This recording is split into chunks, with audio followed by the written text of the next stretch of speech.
Փառքներ դեհին։ Կրեմլյան ռեժիմը երբ որ անհանգստություն էր ցուցաբերում Հայաստանում, ինչ-որ անձի նկատմամբ, քաղաքական ուժի նկատմամբ, երևույթի նկատմամբ, գործողության նկատմամբ, հենց որ բարձրաձայնում էր, Հայաստանում շատ արագ վերացնում էին կամ փարադում էին այդ երևույթը, անմիջապես, որ Կրեմլը չանհանգստանա, անգամ չկասկածի, որ Հայաստանում ինչ որ բան նրանց սրտով չի գնում։ Հիշենք Վարուժան Ավետիսյանենց, այսինքն հասնածռերի տղաներին ձերբակալելը հենց Հայաստանի անկախության մայիսի 28-ի օր, բազմիցս ենք ասել, դա խորհրդանշական ձևով իրենք հասկացրեցին, որ Հայաստանի ազատատենչ ուժը դա բևեռն է, հանձինը Սասնածռերի, եւ մենք Հայաստանի անկախության օրը այդ ուժին պառակտում ենք, կդրում ենք, քայքայում ենք։ Փորձը այդպեսին է, իրենք ուզում էին մի քանիսին նստեցնել, մի քանիսին ազատության մեջ տողեն, որպեսզի ներսում պառակտում առաջանա, բայց դա չստացվեց, որովհետեւ հայրենիքի ազատության համար պայքարողը միայն պայքարում է ազատության համար, ոչ թե հարաբերություններ ճշտելու տուժի կամ ցավի վշտի չափը իրար մեջ հավասար բաշխելու նման երևույթների։ Հիմա, քանի որ մայիսի 28-ին ձերբակալվեցին Սասնածռերը Վարուժան Ավետիսյանի գլխավորությամբ, այդպես կարելի ասել, սրանք դրանով հասկացրեցին, որ հանգարց մտքներով չանցնի ինչ-որ ազատություն, բան անկախություն,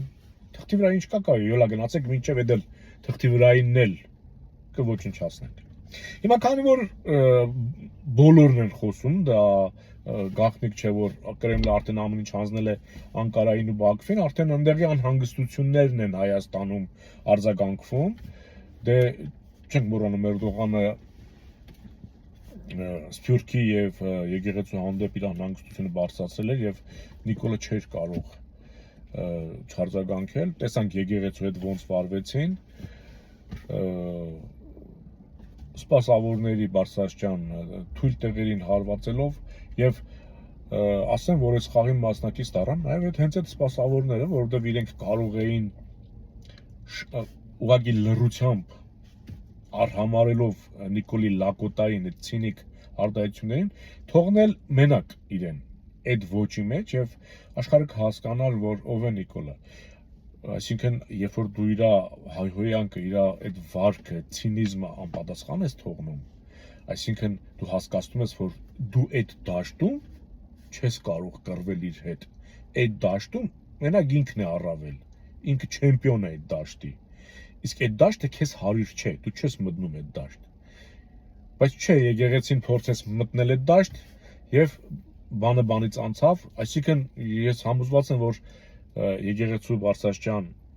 հոգևորականներն ու Նիկոլը պայմանավորված փորձեցին լուրջ հարված հասցնել հայկական պետականությանը եւ հայ առաքելական եկեղեցուն։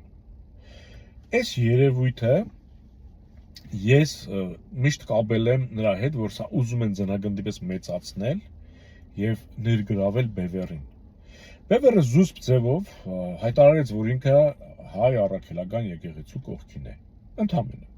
հայտարարեց։ Բայց սա իրենք չէին պատկերացնում, որ Բևեռը պետք է անպայման հոգևորականների պես սկսի խոսել Նիկոլի ոճով, եւ Նիկոլը նաեւ Բևեռի գրասենյակ դիմակավորված անձին կբերի մտցնի։ Այս վերջերս Արսեն Թորոսյանը ցանկ է արել այդ ողորմելին, էլի, ցանկ է արել, որ ուզում էր դրսից մի քանի տասնյակ հազար աղջիկ բերել Հայաստան, ոչ հայ, որպեսզի նրանք ծնեն ու կրթեն դաստիարակեն իրենց ցեղային ձևով, որ Հայաստանում, այն էլ որ աղջիկների թիվը ավելի շատ է, քան տղաների, որ Հայաստանի այդ գենոֆոնդը ավելի էլի։ Իր կարճ խելքով մտածում է կարող է մարդկանց համոզել կամ խաբել, էլի։ Արսեն Թորոսյանը ցանկ է արել, թե ովքեր չեն արձագանքել իրենց պես եկեղեցու հանդեպ փիս բաներ չեն գրել, չեն խոսել, այսինքն ասել թե իրենց չեն աջակցել, ցանկ են արել, ու այդ մարդիկ ովքեր իրենց հետ համամիտ չեն, այդ մարդիկ ուրեմն իրենց հետ չեն։ Իսկ ովքեր իրենց հետ չեն, դե բանակն էլ է իրենց, զորքն էլ, զենքն էլ, ոստիկանն էլ, չէ՞։ Հեսա բան կանեն, չէ՞, կասեն,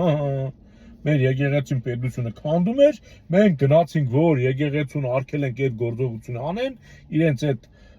բանով, այդ կուսակրոնությունը խախտելով պետության հիմքերը թույլատնում էին, մենք գնացինք, որ դա վերացնենք, դուք չաջակցեցիք։ Օրինակ, անհետեթ բանը չէ, բայց անհետեթությունը սրանցից հեռու չէ։ Այնքան անհետեթ են, որ հասկանեք, պատերազմը տանուլ են տվել, պետությունը տանուլ են տվել, չեն թաքցնում ու պարգևավճար են ստանում։ Պարգևավճար ստանում է հերոսը, պարգևատրվող վճար, ստանում է լավ արարք կատարողը, խոշոր գիտնականը, հզոր տնտեսագետը, ռազմական գործիչը, ոչ թե քանդողը, ավիրողը։ Սրանք պարգևավճար են ստանում ավիրելու համար, գլխիվայր է ամեն ինչ սրանց մոտ։ Հիմա ես համոզված եմ, որ եթե տեսնեմ չեմ կարողանում մի ինչ-որ կերպ մտնել Բևեռի գրասենյակ, հոգևորականներին, բարձրաստիճան, ովքեր համագործակցեցին իրենց հետ եկեղեցին ավիրելու գործում, հոգևորականներին պարտադրելու են արտահայտություններ անել, մեղադրանքներ, սուտ, կեղծ, Բևեռի անդամների կամ խորհրդի անդամների հասցեն, որ Բևեռի խորհրդի անդամները այսպիսի դիրքորոշում ունեին, այնպիսի դիրքորոշում ունեին, այսպիսի մտքեր էին հաղորդում, այսպիսի առաջարկներ էին անում, կեղծ, որպեսզի առիթ հանդիսանա, որ նաև այդ դիմակավորված ոստիկանը մտնի Բևեռի գրասենյակ։ Ես կոչ եմ անում մեր քաղաքական, մեր գաղափարակից ընկերներին, որ լինել չափազանց զգույշ նաև արտահայտությունների մեջ։ Չնայած դա այս օրերին շատ դժվար է, որովհետև մենք ունենք մի իշխանություն, գիտեք, իրենք ոնց են վարվում մեր երկրի հետ, մեր բյուջեի հետ, մեր պաշտպանության, մեր անվտանգության հետ, լակոտավարի, էլի։ Ախրի չես էլ կարողանում չխոսել, հասկանում եք, պատկերացրեք չափահաս մարդիկ եք ընտանիքում, ծնողները գնում են աշխատում են, փող են ստանում, բերեն տան երեխու ձեռը, տան երեխայի ձեռքը, ասեն դե առ ծախսի։ Չէ, ասենք ծնողը որ ծախսում է, գիտի, կոմունալ վճարներ կա, հագուստ, սնունդ, չէ, միջոցառումներ, վնասներ կան, որ տեղի են ունեցել, աղետներ կամ չգիտեմ բնական տան հետ կապված վերանորոգման ծախսեր, հասկանում եք, չէ։ Մի փոքր էլ ընդ անկյունում կուտակային, ինչու՞ չէ։ Այս process-ն անելու փոխարեն, եթե գումար տալիս ես երեխային, երեխան ինչ է սիրում, հա, գնա իր համար շոկոլադ կառնի, չի մտածի, որ չէ, այս փողից ախրի տան հետ կապված ծախսեր կան, այս կա, կարող է հեծանի վառնի, չէ, կարող է մեկ ուրիշ բան անի, բայց այն ինչ որ իրեն հրապուրում է։ Մեր իշխանությունները այսօր բյուջեն այդպես են կառավարում։ Իրենք մեր բյուջեի հետ վերաբերվում են այնպես, ինչպես երեխան կվերաբերվեր իր ծնողների աշխատավարձ է, դե աշխատային տային ասեն, առ բալաջան, դե տունը պահի, նա ինչ տուն պահի, ինչ է հասկանում տուն պահելու։ Սրանք այդպես են անում։ Դրա համար էլ արտաքին պարտքը մեծանում է, այնքան ապուշ ծախսեր են անում։ Հասկանում եք, այսինքն դա դիտմամբ են անում, որ պետությունը թուլանա, որ հասկանում եք, էլ անհնար լինի փրկելը տան բարձնեն։ Նման երևույթներ է տեղի ունենում։ Եվ այսքան երևույթներ տեսնելուց չես կարող, ասենք, փորձում ես բանի մեջ լինել, էլի, ցենզուրայի մեջ լինել, բայց իրենց արարքը սարսափելի ծանր արարք իրենք չեն գիտակցում, բայց սա այսպես չի մնալու։ Ու ես նորից եմ ուզում ասեմ, էլի, Նիկոլին աջակցող, ասենք, երբ որ Նիկոլը Արցախը Ադրբեջան է համարում, պարգևավճար է ստանում, Մասիսը Թուրքիա է համարում, պարգևավճար է ստանում, եկեղեցուն Չուլանոց է համարում, պարգևավճար է ստանում, Նժդեհին ֆաշիստ է համարում, պարգևավճար է ստանում, Թուրքիայի դրոշը այրում են, սիրտը մռմռում է, պարգևավճար է ստանում, Էրդողանի գիրքը կրծքի տակ սեղմում է, պարգևավճար։ Ես չգիտեմ, բազմաթիվ բեմի վրա պատմություն են, կրթում են մեզ իբր, բայց իրենք չգիտեն, որ մենք դպրոց ունենք, համալսարաններ ունենք, իրենք տեղյակ չեն երևի։ Ու լրիվ ուրիշ բան են ասում, պատմությունից դուրս։ Պատմություն են սովորություն, բայց դա լրիվ պատմությունից դուրս է։ իրենք որ մի բան լսում են, ես թվում է ոչ մեկ չի լսել, առաջին իրենք լսեցին հենց նոր, հազարամյակներ առաջ ինչ որ եղել է, ու հիմա իրենք փոխանցում են մեզ, բայց չէ, իրենք դա ամեն ինչ անում են դիտմամբ, այնպես որ ես բևերին խոցելու միտում եմ տեսնում սրանց վարքագիծը եւ ասում եմ